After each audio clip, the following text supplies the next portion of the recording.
ჩახვიდე ერთი რომელიმე ოპერატორი.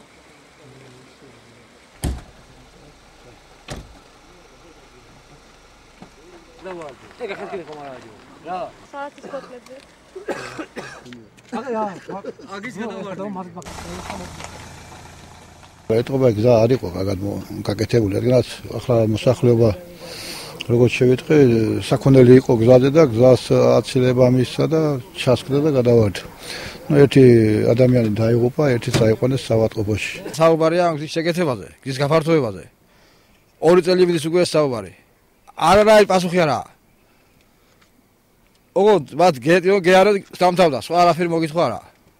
ტვერი დგება ცალკე, ბავშვები ავადმყოფები. ასთმიანი რაღაცა ტვერს ყლაპავს. კი ბატონო, გააკეთოს ფისაქმე, რომ ხალხსაც მოაწუხებენ.